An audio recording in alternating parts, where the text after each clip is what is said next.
Jamais de disputes, jamais quelqu'un lancer deux mots contre l'autre. Non, ça n'existe pas. Tout le monde est dans la très bonne entente. Et quand il dit aux gens que, puisque nous croyons en lui, puisque vous croyez que ce que je fais est fait par le Seigneur, observez aussi ces commandements. Et cela s'applique chez nos aînés de l'époque. Les autorités qui apprennent que, en fait, il y a du désordre dans les entreprises, l'économie ne marche plus bien, que ce soit au niveau du Zaïre, principalement de Kinshasa, que ce soit au niveau République populaire du Congo, ou que ce soit au niveau République populaire d'Angola, se disent il faut prendre des mesures.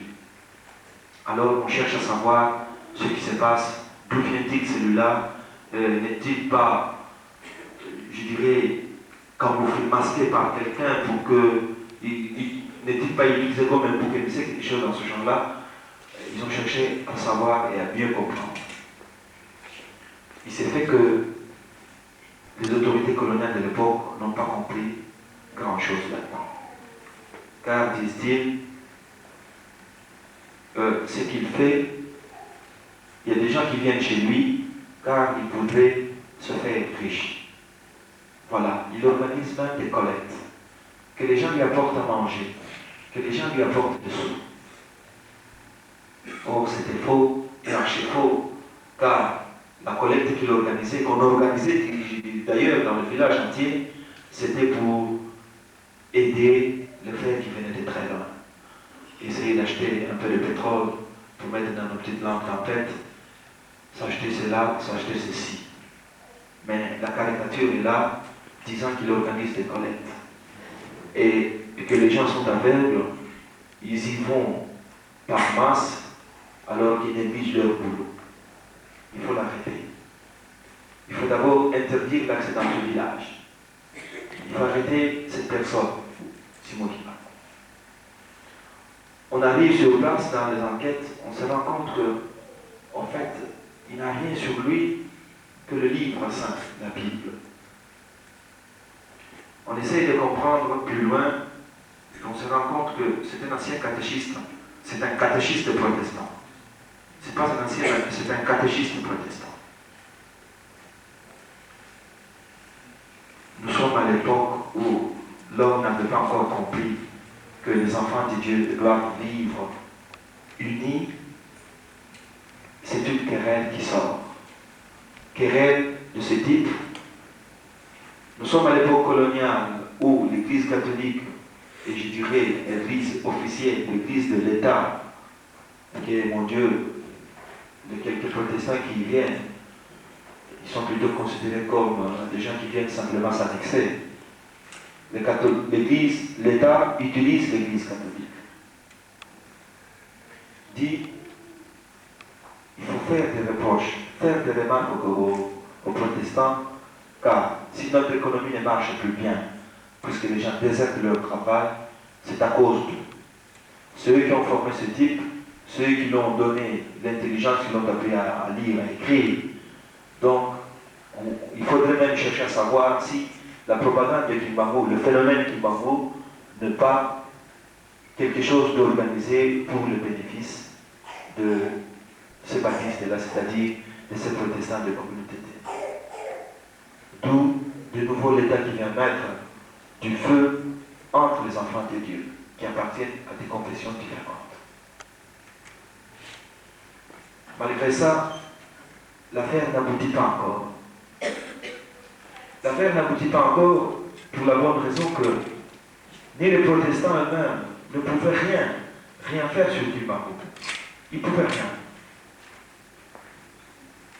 Devant une telle masse, ils se sentaient suffisamment absorbés qu'ils ne sauront plus l'arrêter. Alors, il faudrait que l'État utilise sa force, utilise ses moyens. Ce sont des arrêts. Mais en lui, le Saint-Esprit est là. Il sait d'avance que dans ce village, demain, nous allons recevoir une visite de gendarmes. Et qu'est-ce qu'il dit aux chrétiens? Qu'est-ce qu'il dit aux gens? C'est d'être calme.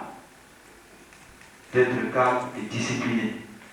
Ils viendront, ils vous poseront des questions, ils me poseront des questions, répondons ce que nous savons et comme nous le savons. Si vous avez vu que moi, je rassemble des gens pour empocher vos sous, ou bien pour que vous veniez me nourrir, dites-le aux gendarmes et au juge qui vient pour l'enquête.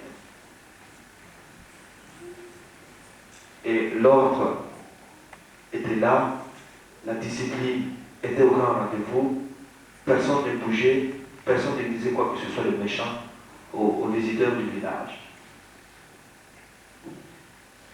On trouve une bonne raison, c'est de l'arrêter. Il faut neutraliser son mouvement.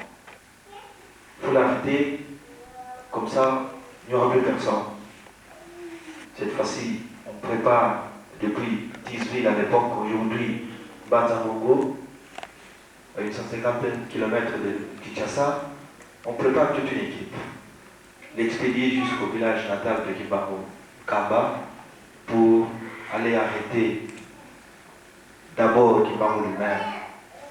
Et mon Dieu, son équipe aussi, il faut le prendre. Ils arrivent, ils ne trouvent personne dans ce village. Tout le monde est parti. Même les visiteurs qui sont venus de très loin. Quelques-uns traînent encore de gauche à droite, mais vraiment rien d'essentiel. On se dit, mais où est-il parti? Ah, on ne l'a pas vu. Personne ne sait où est-il. Kimbango, avec l'aide de bon Dieu, avec la puissance du Saint-Esprit, a pris d'autres dispositions. Il va dans un autre village. Il va là-bas, tout le monde, la masse le suit. Il fait la même chose. Il ne fait que travailler à longueur de journée pour le Seigneur. C'est-à-dire guérir les gens, résoudre les problèmes, enlever des difficultés dans les corps humains. Ils rentrent, ils se disent, puisque nous ne l'avons pas arrêté aujourd'hui, il faut trouver d'autres moyens. La prochaine fois que nous irons là-bas, il faut d'abord augmenter le groupe, ça c'est un fait, et il faut mettre sur place des moyens très importants. S'il faut rester là-bas de permanent, on le fera.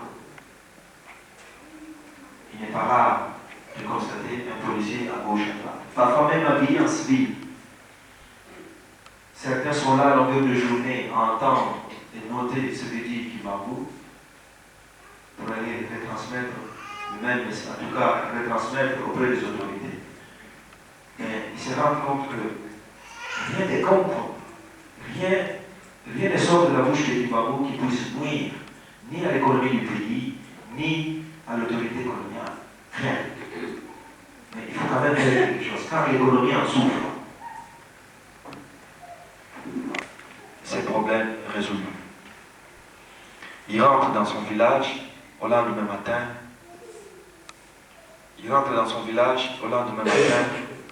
Kimbango se livre lui-même. Il s'est dit, je sais pourquoi vous êtes venus. Je sais qu'il y en a qui m'attendent dans ce village depuis plusieurs jours, plusieurs mois, plusieurs semaines plutôt. Ne vous tracassez pas, je ne suis pas violent, je viens à vous, faites ce que vous voulez de moi. Alors, on arrête Simon Gilles. On l'arrête, on l'achemine à Tisville. Il n'est pas arrêté seul, on arrête lui et son équipe. La famille reste au village. Kimbango est transféré à Tisville, où il va être jugé.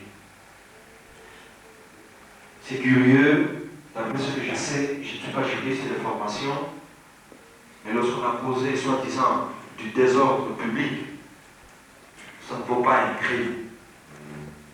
Le pire, c'est que c'est un délit. Mais un crime, je dirais non. Ça ne vaut pas un crime car Kimbango n'a pas versé le sang.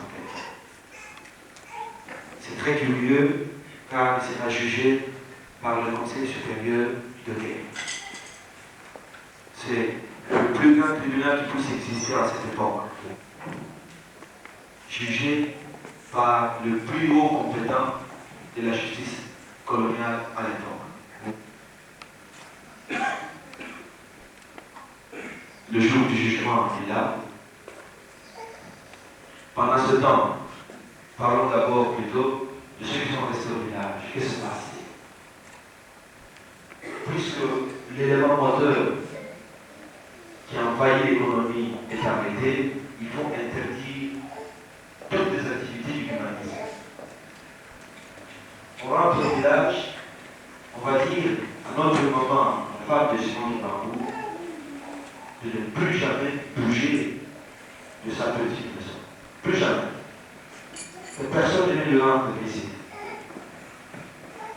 Ces enfants ne doivent jamais être accompagnés par d'autres enfants. Personne ne peut venir tournoyer, faire des gestes. Non, ça n'existe pas.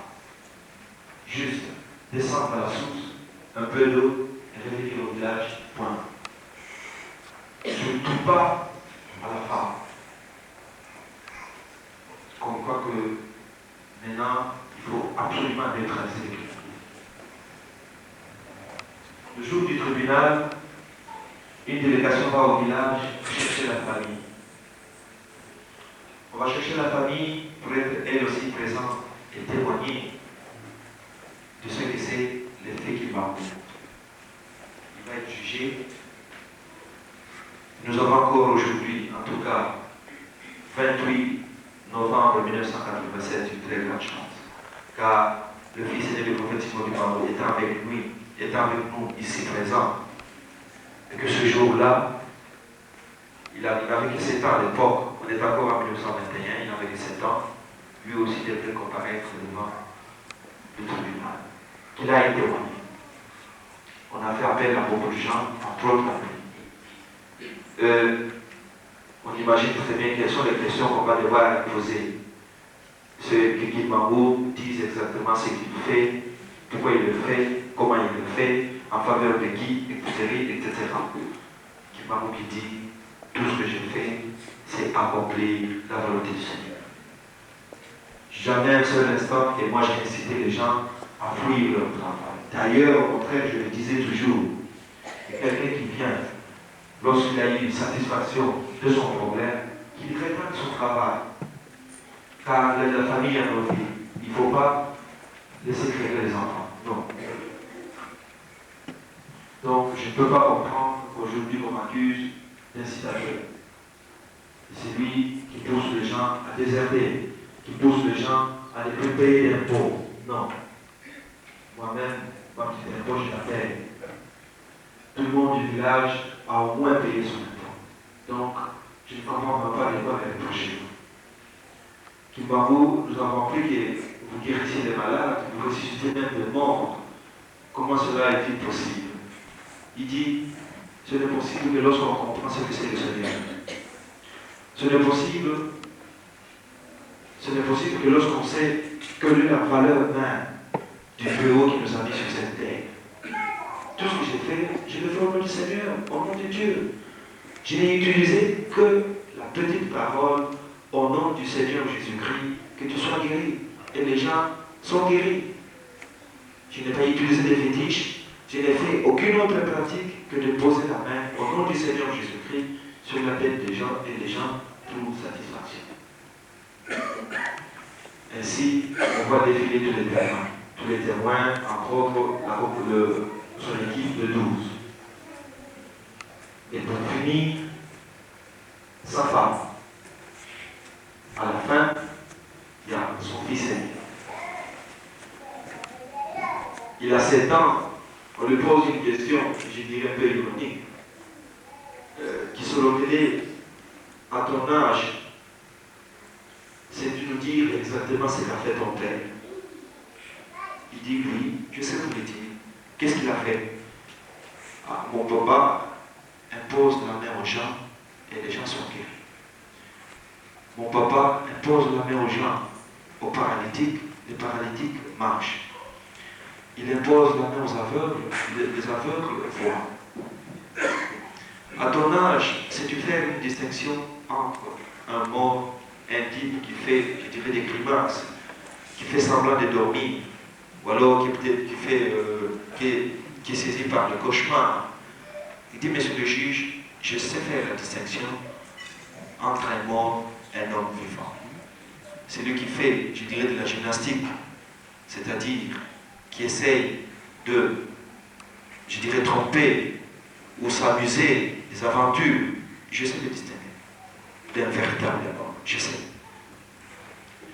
Le juge, saisi d'une colère énorme, il va même jusqu'à ordonner aux policiers qui étaient là à gifler un petit enfant de 7 ans. Le pauvre policier qui arrive, qui voit le petit enfant de 7 ans devant lui, qui a une main, je ne sais, de quelle grandeur, dit « Je n'ose pas. Je n'ose pas. Je préfère que moi, je sois giflé et non lui. » Le juge qui pousse un coup de gueule dit « Mais c'est un ordre que tu reçois. » Le pauvre policier dit « Si vous voudrez vraiment que je gifle cet enfant, non. Mais plutôt vous-même, pour ce que vous le voulez, venez faire longtemps. » Bref, la fameuse gifle a été reçue non par notre avocat ici présent, mais plutôt par le policier. Il fallait prononcer le verdict. Kimbangu, puisque, soi-disant, incite les gens à l'incivisme.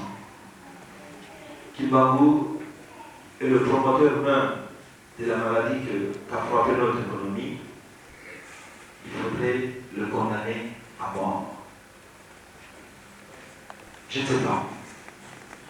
La loi dit ceci, on condamne quelqu'un à mort lorsque lui-même a fait autant. Mais quand on a semé du désordre sur la voie publique, c'est un délit et non un crime. Mais ici, dans ce cas-ci, Kimbangu devrait être condamné à mort. Condamné à mort, le verdict est prononcé à Bazangougou ex-18 et il devrait être transféré à Lubumbashi, aujourd'hui dans la province du Chad. Alors, pour son équipe de 12, la solution était de les reléguer. Il faut les envoyer le plus loin possible de leur village. Le plus loin possible. Et tous ces fervents humanistes-là, tous ces adeptes, tous ces participants au humanisme, les plus fervents ou les plus enthousiasmés, il faut les envoyer le plus loin possible. Pour citer un petit chiffre, c'est près de 37 000 familles envoyées très loin. 37 000 familles reléguées. Au point que tous les cours d'Italie étaient presque occupés par ces relégués. À la fin, la République centrafricaine, le Gabon, la France, d'ici peu, peut-être au niveau Belgique, en tant qu'église officielle. Il se pose un problème, puisque c'est une église qui vient de se créer cette fois-ci. Il faudrait bien que les gens s'en occupent. Il faudrait qu'il y ait un dirigeant. Les inspirations spirituelles ont fait que, finalement, c'est le fils cadet de Simon Kimbangu qui est là comme responsable, le chef numéro 1 de l'église, que nous appelons notre chef spirituel. Mais puisque dans le kimbanguisme, au vu de ces trois enfants du prophète Simon Kimbangu, on voit le symbole de la Trinité divine. On voit le symbole de l'union, car il y a trois dieux, disons-nous, le Père, le Fils et le Saint-Esprit, mais que les trois ne font qu'un. Nous voyons, au vu de ces trois enfants du prophète Simon Kimbangu, l'unité divine. Si curieux que cela soit, aujourd'hui, le kimbanguisme est dirigé par le fils cadet du prophète Simon Kimbangu, en la personne de son éminence Diangenda Kuntima. Très rapidement, l'église va prendre une ampleur énorme, d'autant plus avec la joie que les gens ont cette fois-ci, puisque bon, fini l'époque coloniale, fini les séparations racistes du type, cette cité-là n'est réservée qu'aux blancs, jamais aux noirs, etc., etc. Très rapidement, l'église va se voir progresser à une très grande vitesse en tout cas. Et nous voyons plusieurs étapes pour aller très vite. plusieurs étapes vont se dessiner. Les reconnaissances, on en passe. On voit l'accession. Le bruit se fait entendre de partout. Les gens viennent toujours. Même aujourd'hui encore en 1987, les gens se déplacent de très loin pour venir voir et connaître, pour comprendre ce que c'est l'écuménisme. À l'époque, c'était autant. D'où notre accession en 1971, notre accession au Conseil écuménique international. L'église guimaniste venait d'être admise aux yeux de tous les chrétiens du monde comme étant une église, une véritable église. Une église qui se veut universelle. Les autorités n'ont pas fini de penser.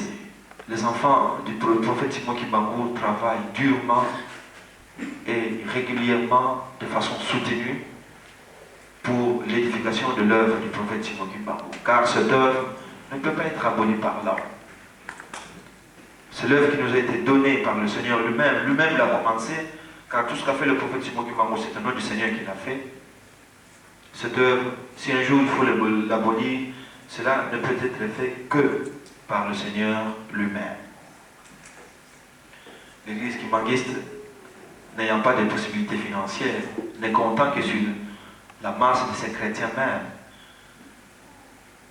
À partir du mois de juillet 1956, on lance une très grande construction qui finit inaugurée en 1981, en date du 6 avril exactement.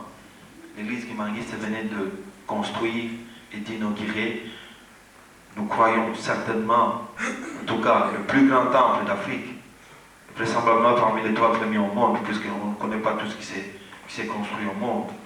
Un grand temple qui fait 37 000 places. Qui fait 37 000 places. Maintenant,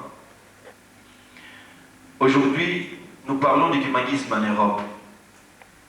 On se pose la question, comment sommes-nous là? Pourquoi sommes-nous là? Etc. etc. L'idée de départ est très simple.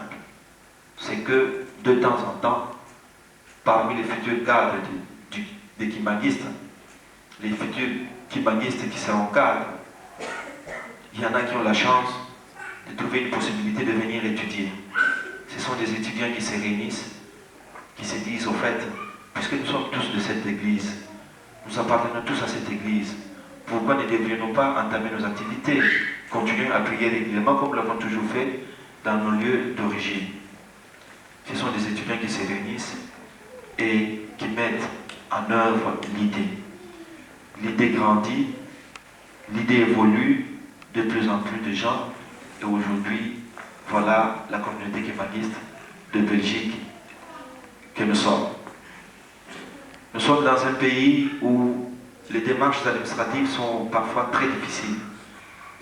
Très difficiles déjà à aborder et surtout beaucoup plus compliquées à parachever. Ce qui n'est pas tout à fait la même chose au niveau, par exemple, de la République française, où l'église kimbanguiste a une reconnaissance officielle signée par le ministre des Cultures. Nous, à notre niveau, Belgique, n'ayant pas encore totalement rempli toutes les conditions pour que nous ayons une reconnaissance officielle, puisque nous sommes des étudiants, nous avons réfléchi, on s'est dit, nous devons créer quelque chose pour quand même que nous ayons un titre officiel. Ainsi, dans un premier temps, quand on a commencé nos activités en 1978, ici au niveau Belgique, nous avions créé à l'époque ce que nous appelions le Cercle international kimbanguiste, qui lui a eu sa reconnaissance officielle en 1981 et une grande manifestation a eu lieu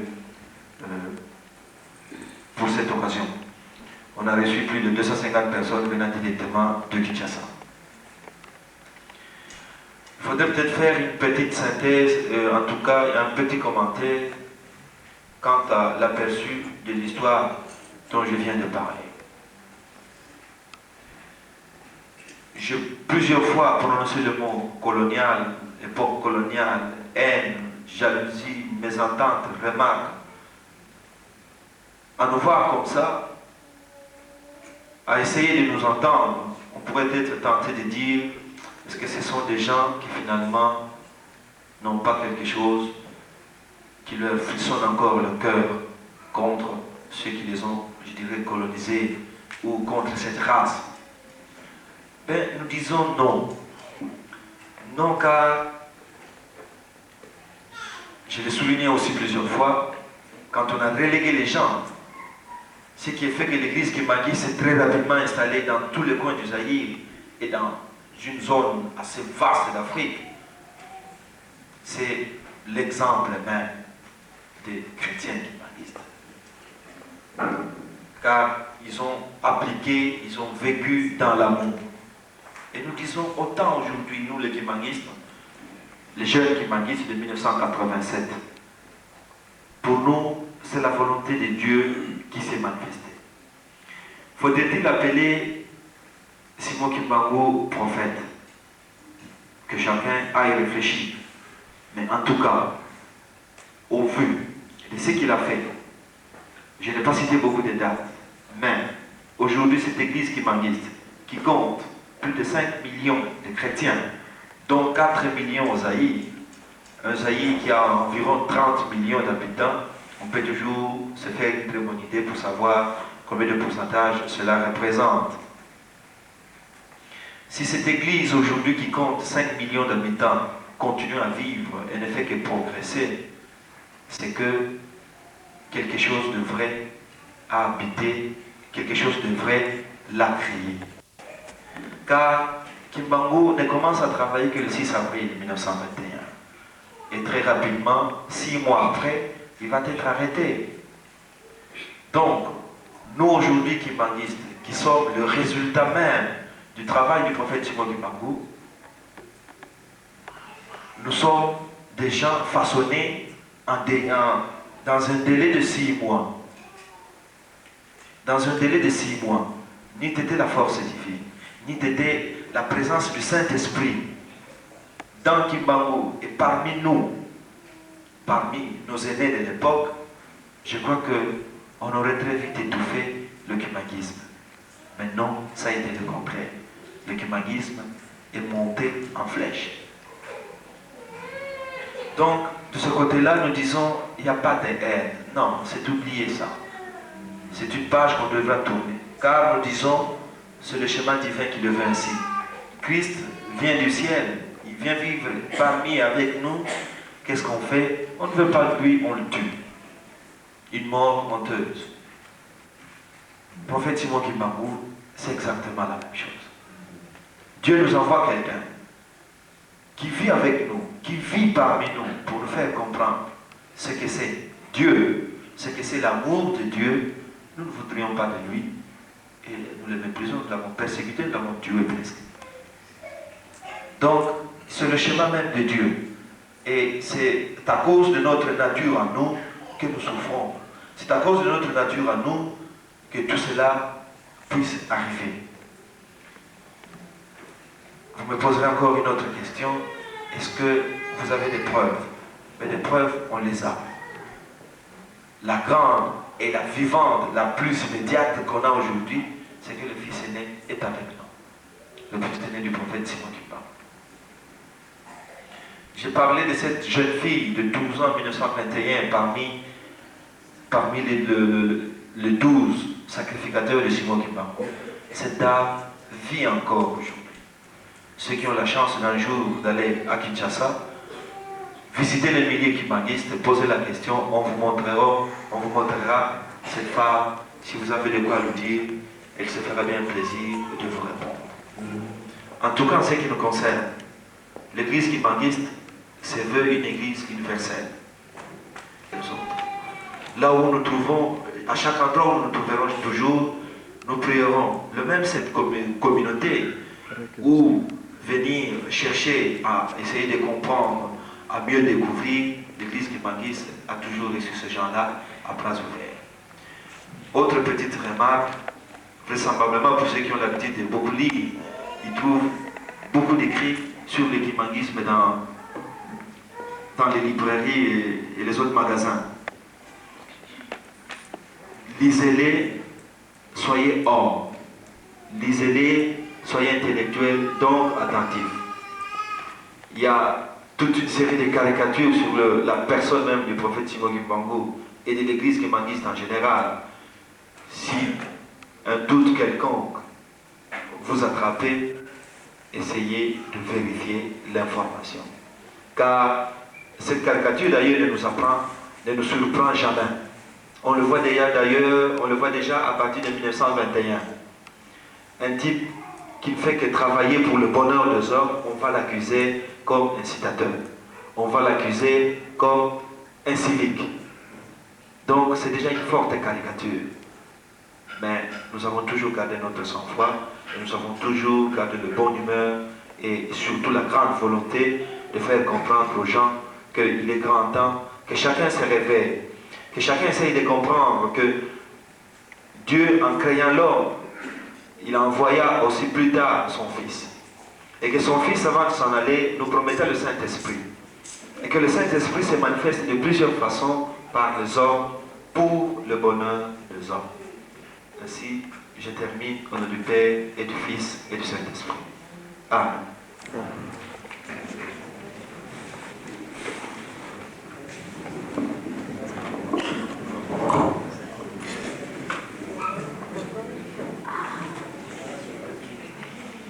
Chers frères et sœurs, je crois que nous avons suivi attentivement l'exposé du révérend Kibasu Kamene, responsable de la paroisse de Bruxelles.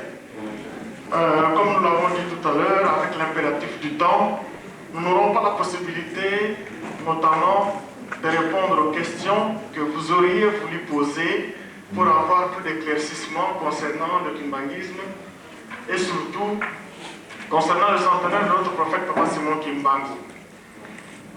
Je crois que comme nous avons des adresses, comme nous avons vos adresses, nous essaierons dans la mesure du possible de vous écrire vers la fin, vers le début du mois prochain, si pas vers la fin, parce que nous essaierons d'organiser une conférence débat pour essayer d'éclaircir tout ce que vous aurez compris en ce jour et dans vos lectures.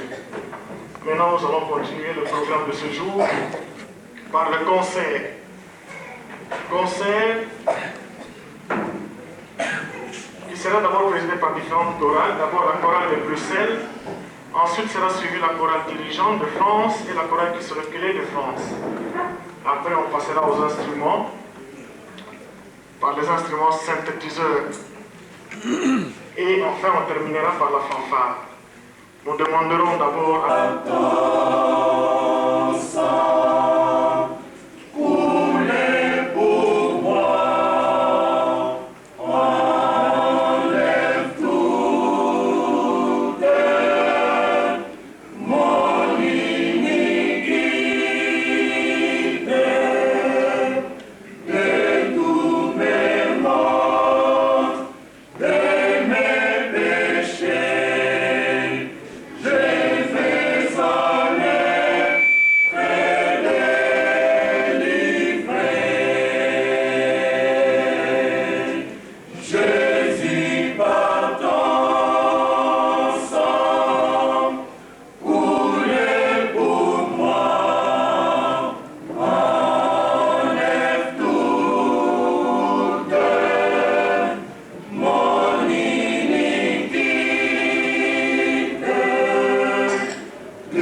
Je crois que nous venons d'entendre maintenant la chorale de Bruxelles.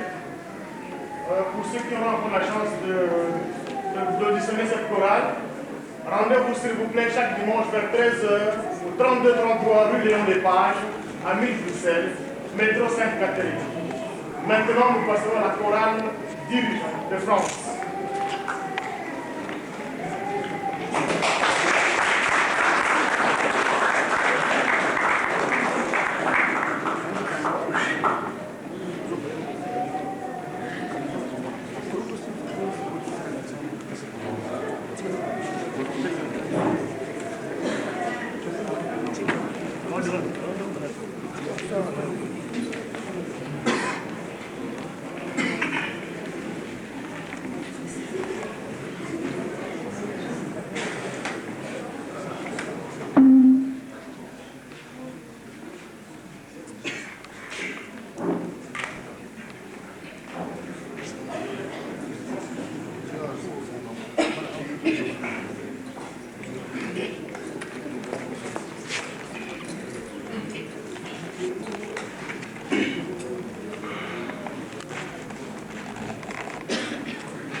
Subito